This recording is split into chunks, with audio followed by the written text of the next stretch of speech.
Current affairs की class में आज का अपना प्रश्न है पुरस्कार व प्राप्तकर्ता।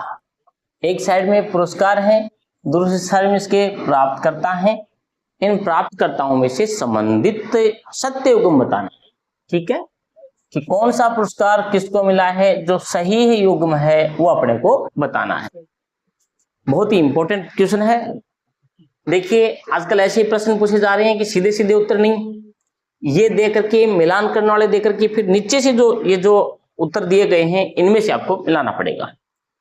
कभी कभी तो क्या होता है एक ही इनमें से कोई एक भी पता हो तो अपना काम निकल जाता है, लेकिन कभी कभी सबके सब याद हो तो काम निकलता है।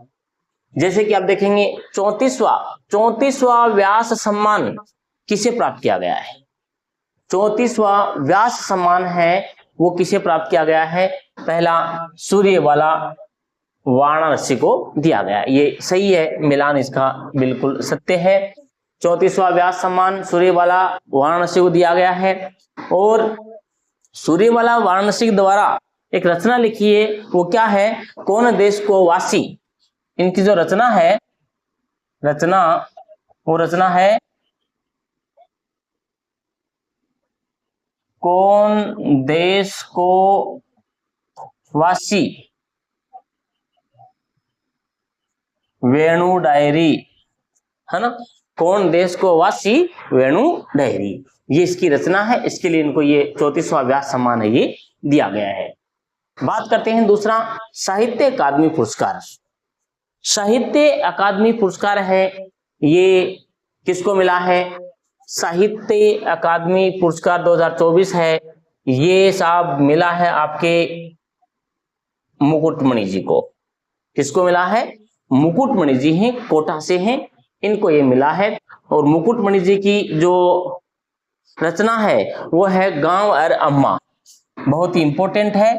इनकी रचना क्या है, इनकी रचना है गांव अरे अम्मा, और ये अपने राजस्थानी भाषा में लिखी हुई है। कौन सी भाषा में है, राजस्थानी भाषा की ये रचना है। और इसके लिए साहित्य अकादमी पुरस्कार मुकुटमणि जी को दिया गया है।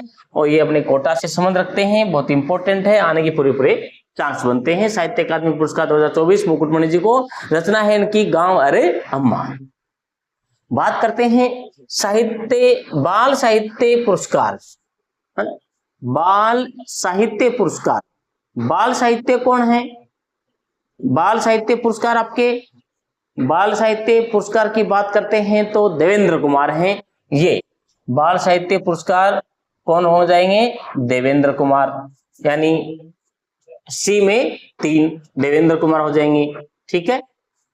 और साहित्य पुरस्कार है ना 2024, युवा साहित्य पुरस्कार 2024, ये अपनी है सोनाली सुथार बीकानेर की, सोनाली सुथार बीकानेर की। और इनकी रचना है ये शुद्ध शोधेन जगगनाई, इनकी रचना है ये। रचना कौन सी है, शुद्ध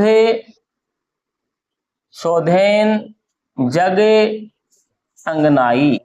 हेलो, अब मिलान कर दिया अपन ने, करेंगे कैसे कैसे अभी। जैसा कि आप देख रहे हैं ए के नीचे, ये तो उत्तर देने की बात है ना, ये मिलान अपने को इनमें से करने हैं ना, नए बच्चों को ध्यान से देखना, मिलान हमेशा इनमें से करना है। जैसे ये ए है और ए के नीचे आपको क्या मिलना चाहिए, 1, तो ये ए देखो, इधर वाला ए नहीं, इस ए के आगे 1, ऐसा नहीं, ऊपर से देखिए, ये जो ए है ना, इसके नीचे आपको 1 कहाँ है, 1 यहां भी है, 1 यहां भी है, तो साहब यहां आपका उत्तर है कंफर्म में नहीं हो पाया है। फिर करेंगे बी के नीचे आपको क्या देखना है, ये साहित्य अकादमी पुरस्कार, साहित्य अकादमी पुरस्कार किसको मिला, मुकुटमणि जी को। और मुकुटमणि जी कितने में है, मुकुटमणि जी 4 नंबर में है, तो बी के नीचे 4 देखिए, बी के नीचे साहब 4 यहां भी है और 4 यहां भी है, अभी भी और देखना पड़ेगा, उत्तर थोड़ा और आगे बढ़ेगा इसका। सी में देखिए बाल साहित्य पुरस्कार, बाल साहित्य पुरस्कार किसकी है, बाल साहित्य पुरस्कार 2024 किसको मिला, देवेंद्र कुमार को मिला। इसका मतलब सी के नीचे 2 देखिए, तो साहब सी के नीचे 2 देखो, सी के नीचे 2 कहां है, ये रहा, टेंशन नहीं है। अब आपका 2 उत्तर चलते हुए आ रहे थे, ये 2 तो फर्स्ट में ही कट गए, क्योंकि एक के नीचे एक चाहिए था, इन दोनों में एक नहीं है, तो ये आंसर आपके नहीं है, खत्म, इसके तो कहानी खत्म, इन दोनों में से आंसर आपका नहीं है। अब बच गए दो, यहां भी एक एक है, यहां भी चार चार हैं, तो यहां देखिए, यहां सी के नीचे क्या होना चाहिए आपको, दो, और यहां सी के नीचे एक में ही दो है, इसलिए आपका फाइनल आंसर क्या हो जाएगा, ए हो जाएगा। इस प्रकार से ये मिलान करने वाले जो उत्तर हैं वो आपको ऐसे निकालने पड़ेंगे। हाँ बेटा बोल, क्या है, पढ़ा रहा हूं ना, है ना, मम्मी से खा लो जाओ, है ना, मम्मी से खाओ। हाँ, अब अपन देखते हैं अपना अगला प्रश्न। अगला प्रश्न है reef, RIFF, RIFF, reef 2025, reef 2025 का 11वां आयोजन कहां हुआ, 11वां आयोजन कहां हुआ, ये है, कहां हुआ, ए जयपुर, बी जोधपुर, सी अजमेर, और डी कोटा। तो बताइए, ये रीफ का 2025 में रीफ का जो आयोजन हुआ है वो कहां हुआ है, रीफ। पहले तो ये देख लीजिए थोड़ा सा, रीफ वाला क्या है, रीफ को क्या कहेंगे, RIF, RIFF, रीफ का क्या हो जाएगा, R Rajasthan, Rajasthan, I international, international film festival, film festival, ठीक है, राजस्थान इंटरनेशनल फिल्म फेस्टिवल, ये हो गया आपका रीफ की फुल फॉर्म, है ना। तो इसका आयोजन कहां हुआ, 11वां। देखिए ये पूछ सकते हैं कि रीफ का 2025 में जो आयोजन हुआ वो कौन से क्रमांक का था, 11वें नंबर का था, ये कौन से नंबर का था, 11वें नंबर का, और इसका आयोजन कहां हुआ, जोधपुर में, ध्यान रखिएगा इसका आयोजन कहां हुआ है, जोधपुर में हुआ है।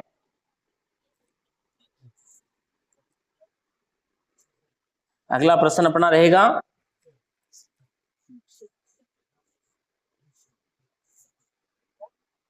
डॉक्टर कोमल कोठारी लाइफ टाइम अचीवमेंट लोक कला पुरस्कार 2024 किसे मिला,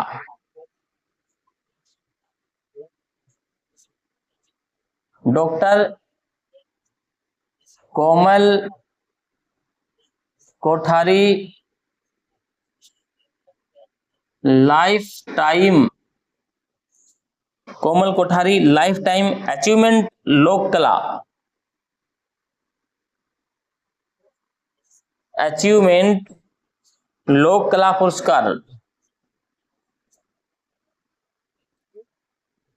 लोक कला पुरस्कार 2024 किसे मिला, किसे मिला, ए गणपत सखाराम राम समगे, गणपत सखाराम, गणपत सखाराम मसगे, इंपॉर्टेंट रहेगा बाल को ये, गणपत सखाराम मसगे व डॉक्टर रूप सिंह शेखावत, व डॉक्टर रूप सिंह शेखावत को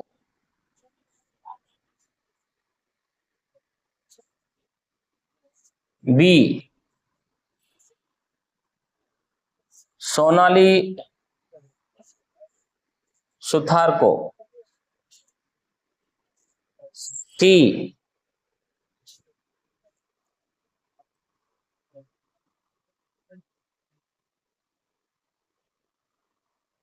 नागार्जुन को, और डी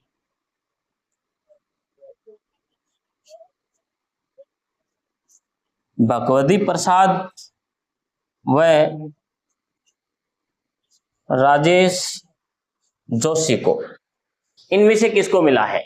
बहुत इंपॉर्टेंट प्रश्न रहता है, लगभग लगभग आता है ये। कोमल कोठारी पुरस्कार चर्चा में रहता है। डॉक्टर कोमल कोठारी लाइफ टाइम अचीवमेंट लोक कला पुरस्कार 2024 किसे मिला? किसे मिला? ये मिलेगा आपके डॉक्टर गणपत सखाराम मसगे व डॉक्टर रूप सिंह शेखावत को मिला है।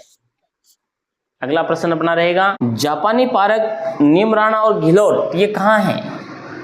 प्रश्न आ जाए, जापानी पार्क नीमराणा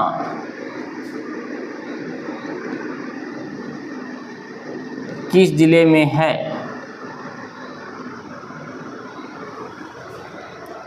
ए अलवर, बी कोटपुतली बहरोड, सी कोटा, डी खेरथल तिजारा। बताइए, जापानी पार्क नीमराणा किस जिले में स्थित है? पहले बाल को नीमराणा अलवर में हुआ करता था, और वर्तमान में जो नीमराणा है ये आपका अलवर से अलग होकर के कोटपुतली बहरोड में आ गया है। तो आपका आंसर हो जाएगा कोटपुतली बहरोड।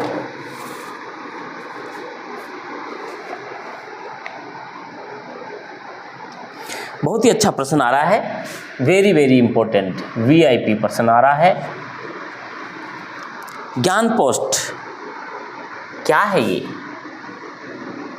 ज्ञान पोस्ट क्या है? प्रश्न आने की पूरी संभावना बनती है। ज्ञान पोस्ट क्या है? ज्ञान पोस्ट सेवा का प्रारंभ, ज्ञान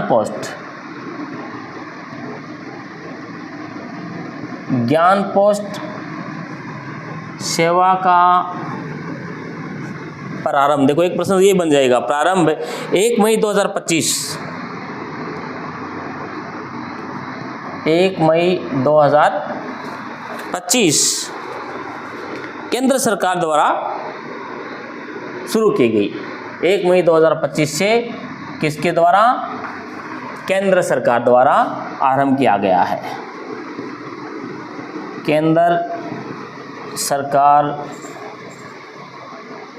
द्वारा शुरू की गई सेवा है,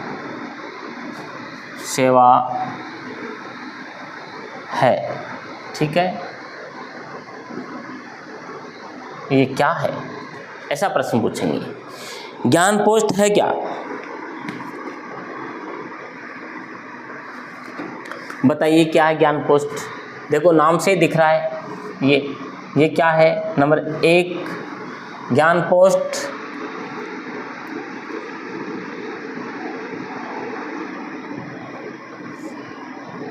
विद्यालयों की स्थिति सुधारने का काम करेगी। बी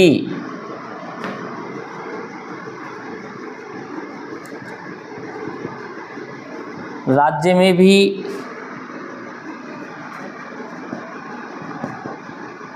केंद्र की शिक्षा नीति लागू करेगी। ABC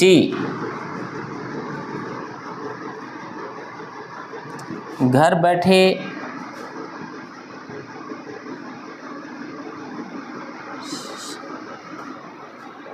शैक्षिक व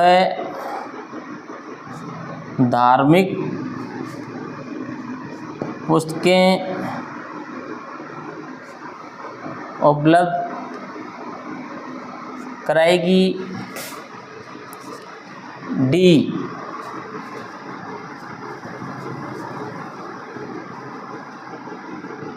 पोस्ट ऑफिस में एक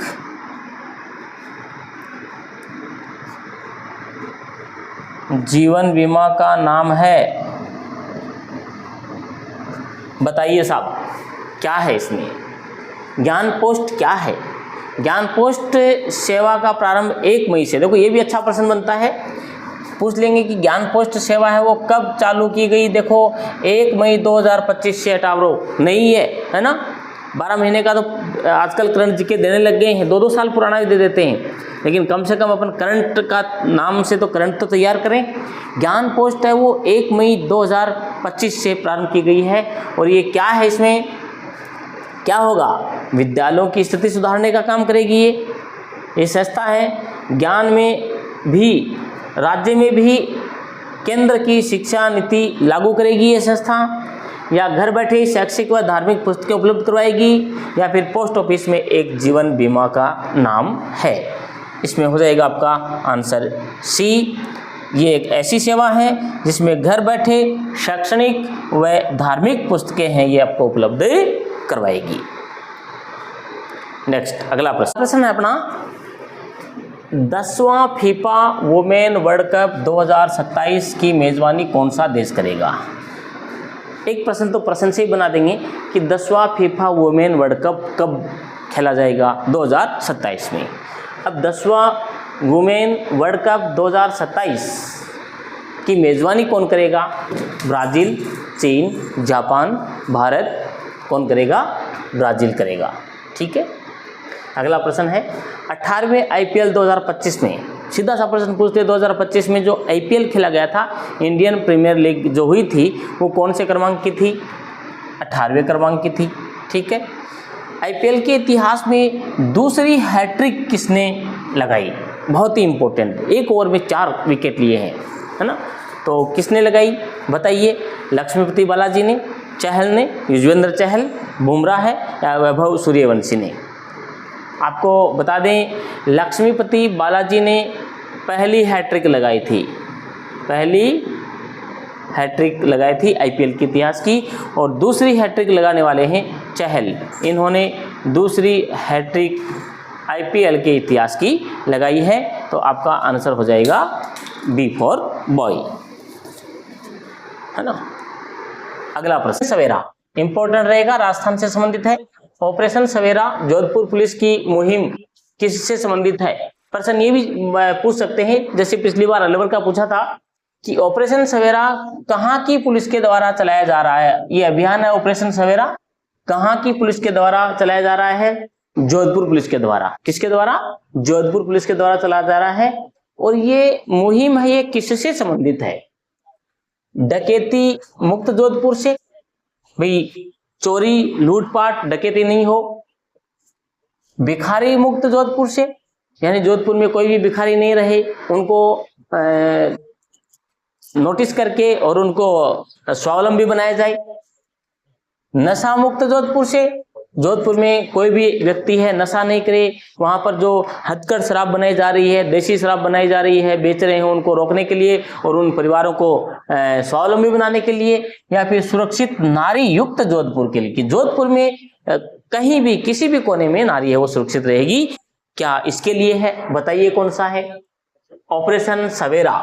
ऑपरेशन सवेरा किसके लिए होना चाहिए बताइए? ऑपरेशन सवेरा डकैती, देखो ऑपरेशन सवेरा है तो सवेरे सवेरे तो क्या है, डकैती हो ही नहीं सकती, है ना। तो ये तो छोड़ दो, कैंसिल हो गया। भिखारी, भिखारी भी साहब सवेरे सवेरे नहीं आते हैं ना, थोड़ा 10, 11, 12, 1 बजे तक भिखारी आते हैं, तो ये भी नहीं हो सकता। ये भी गया, ये भी गया, है ना। ये आडू लॉजिक से करवा रहा हूं ना, वैसे कोई यूं नहीं है। भिखारी तो सुबह सुबह भी 8 बजे भी आ जाएंगे तो कोई दिक्कत नहीं है ना।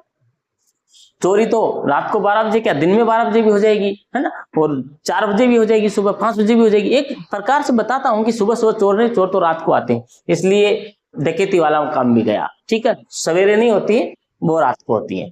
भिखारी भीख सुबह सुबह नहीं मांगता, हवारे हवारे नहीं मांगता है ना, दोपहर धाड़े मांगे हम, है ना। अब नशा मुक्ति, नारी, सुरक्षित नारी। अब सुरक्षित नारी को सुरक्षित ही करना है तो क्या सुबह, क्या शाम, क्या दोपहर, नारी को तो सुरक्षित 24 घंटे करना है ना, इसलिए ये भी कैंसिल। सवेरे सवेरे सुरक्षित करेंगे, उसके बाद में कौन करेगा? तो ये भी, अब देखो बच गया कौन? ये, यानी नशा मुक्ति। रात को जब दारू पीते हैं लोग तो उसका नशा जो उतरता है, नशे से मुक्ति मिलती है, वो कब मिलती है? सवेरे सवेरे मिलती है। तो ऑपरेशन सवेरे है, ये क्या हो गया? नशा मुक्ति से संबंधित है। बैठ गया ना जुगाड़? हाँ। अब देखिए, नमस्ते योजना किससे जुड़ी है? भारतीय संस्कृति की बचाने से जुड़ी है, बड़े बुजुर्गों का सम्मान करने से जुड़ी है, या फिर स्वच्छता सफाई कर्मी के बीमा से जुड़ी है, या फिर विकसित राजस्थान बनाने से जुड़ी है? नमस्ते, क्या कर सकते हैं नमस्ते योजना से, बताइए? लगता तो है ना अलग अलग ही होगा आपको, लेकिन ध्यान रहे आप जो सोच रहे हैं वो उत्तर नहीं है। न तो संस्कृति से है कि यार हाँ नमस्कार नमस्ते संस्कृत गुण है ना संस्कृति के, है ना, ओहो बड़ों को करते पर नमस्कार, तो शायद ये भी हो सकता है ना, ये नहीं।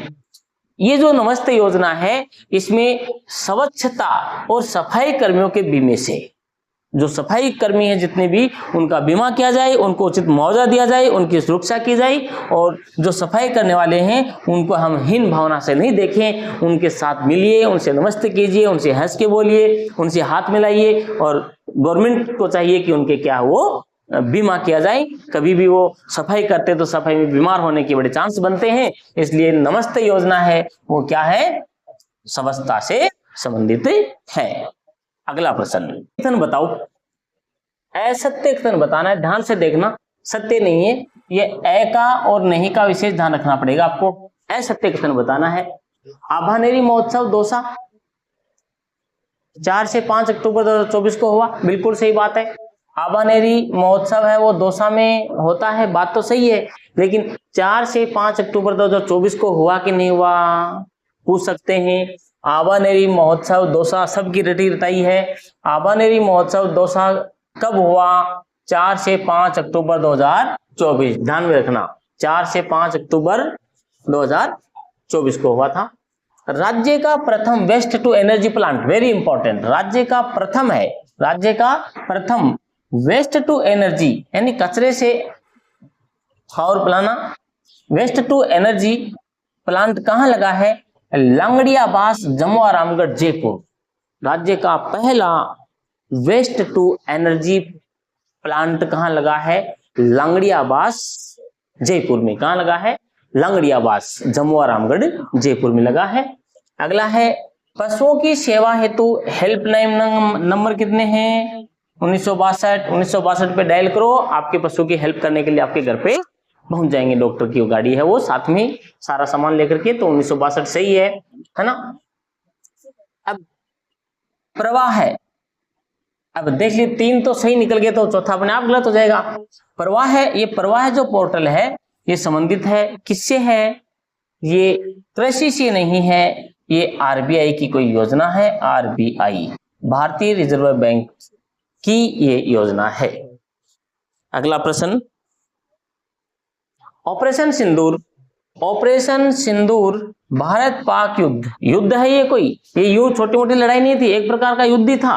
भारत ऑपरेशन सिंदूर भारत पाक युद्ध जो 7 मई से 10 मई तक चला, ये अब तक के इतिहास का भारत का सबसे छोटा युद्ध है ना। 7 मई से 10 मई तक चला, मात्र 4 दिन, मात्र 4 दिन में पाकिस्तान को घुटने टिका दिए।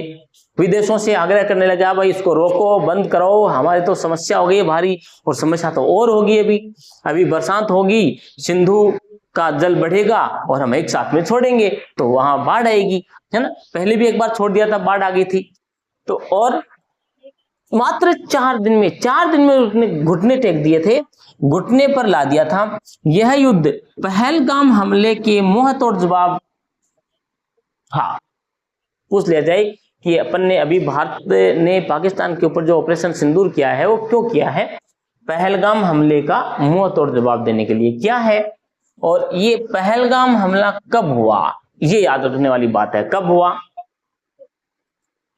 पहले तो ये बताइए कि मरा कौन वहां पर? भारत की जनता, भारत के सामान्य वर्ग, ठीक है। तो एक बार थोड़ा सा आप दौड़ाइए दिमाग। 22 अप्रैल 2025, 1 मई 2025, 22 मार्च 2025 और 18 अप्रैल 2025। डेट तो सारी 25 की है।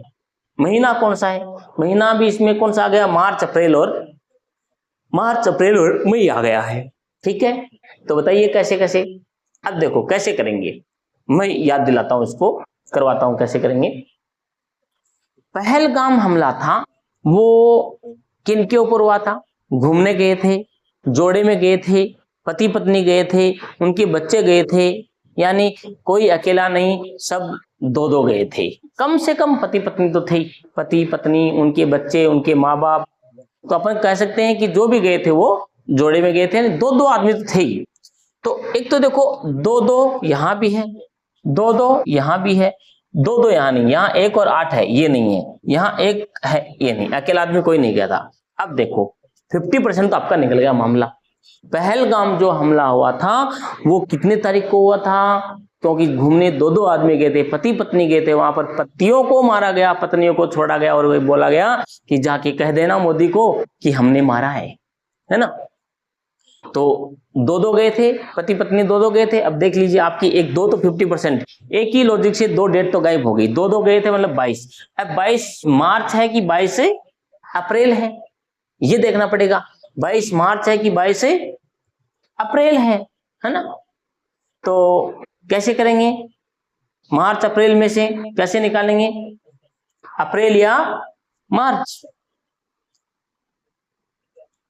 तो 22 अप्रैल कर दीजिए आप, तो 22 मार्च तो नहीं थी, ठीक है ना। 22 मार्च तो नहीं थी, क्यों? क्योंकि महिलाओं के पास में, महिला तो घूमने गई थी, वहां खाने पीने का सामान लेकर के, अपना और सामान लेकर के, मिर्च थोड़ी ले जाती। मर्च यानी मर्च, देसी भाषा में बोलते मर्च। यदि मर्च होती तो ससुर पास में तो थे, उसकी आंखों में फेंक देते। तो मर्च उनके पास में नहीं थी, तो ये भी मिटा दो। तो बच गई कौन सी? 22 अप्रैल 2025। 22 अप्रैल 2025 को पहलगाम हमला हुआ था। ठीक है, पहलगाम हमला कब हुआ था? 22 अप्रैल 2025 को।